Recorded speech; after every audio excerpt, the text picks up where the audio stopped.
It's going to be up. Yeah. Thank you, Mr. Chairman, and thank you, committee members. My name is Jim Scanlon. I'm a resident of Providence, Rhode Island, and I'm grateful for being able to testify at today's hearing in support of House Bill 5171.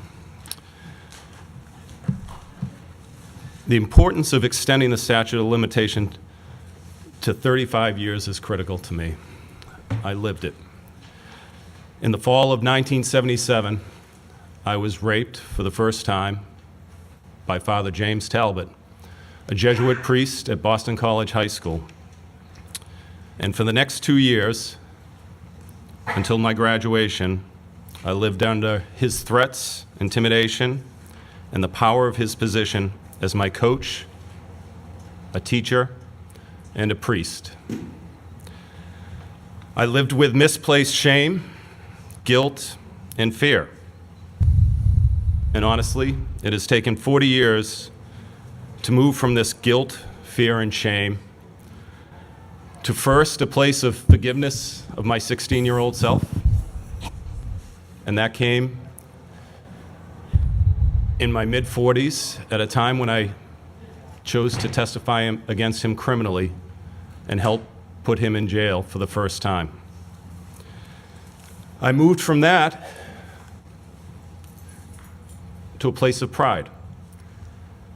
But that was not until 3.5 years ago when I first spoke publicly about my rape and about my attack from Talbot at the age of 54.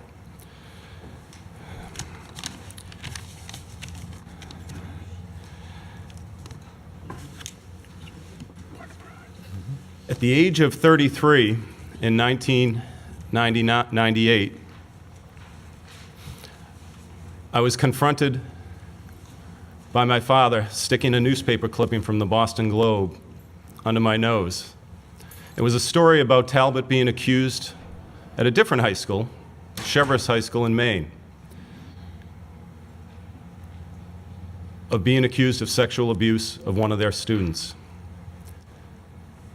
At that age, in my 30s, married, father of 3 children, I lied to my father. I said, "Nothing happened to me, don't worry about it." I wanted it to go away.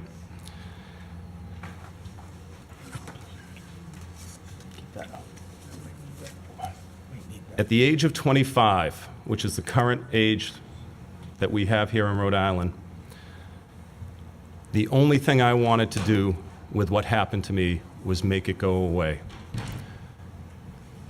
I spent 2 years in fear, shame, and guilt at BC High. And when I left BC High, I wanted to leave it all behind. The thought of coming forward and bringing and discussing it with anyone, my parents, friends, family, was the furthest thing from my mind. I just wanted it to go away.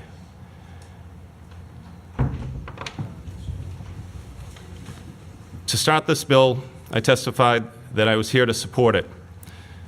The real reason I support this bill isn't for me, and I think you'll hear this, as you did from Ann, from most of us who testify.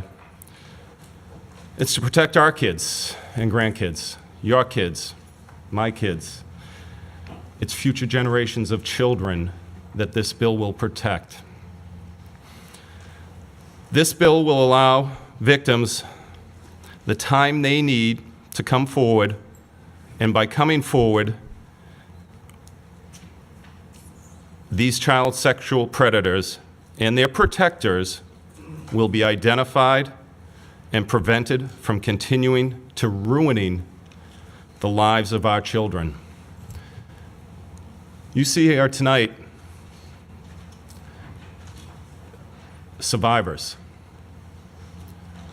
Many are not survivors. We're here testifying and speaking in front of you publicly, which 4 years ago I would never ever have done.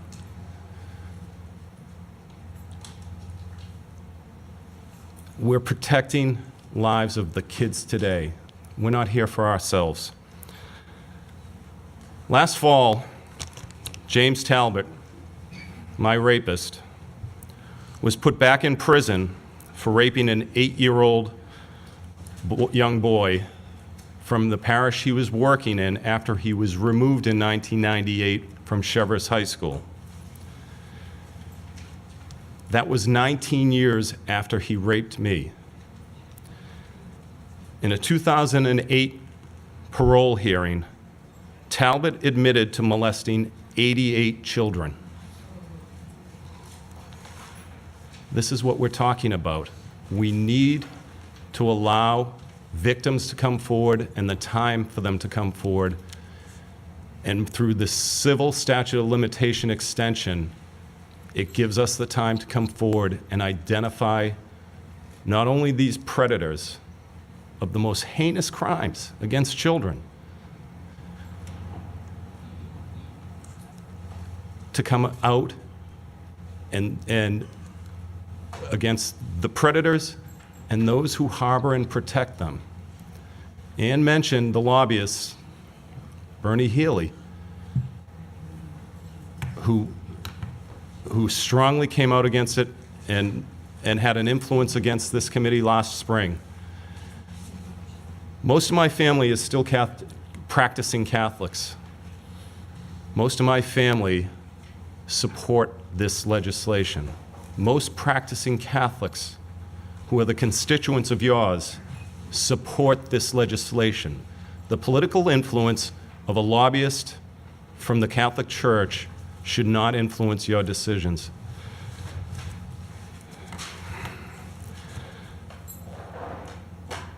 We are certainly, I'll end with this. We are not doing this for ourselves. As a matter of fact, every time we testify, as you saw directly with Ann, and I feel this way, listening to Ann and testifying to you, each of us relives our own experience. My experience was different. I remember vividly every moment, every touch, every smell, every taste, the stench, and yet we come forward. Trust me, it is not for ourselves that we're coming forward. We're coming forward for the protection of our kids here in Rhode Island and beyond. Thank you. Thank you, Jim.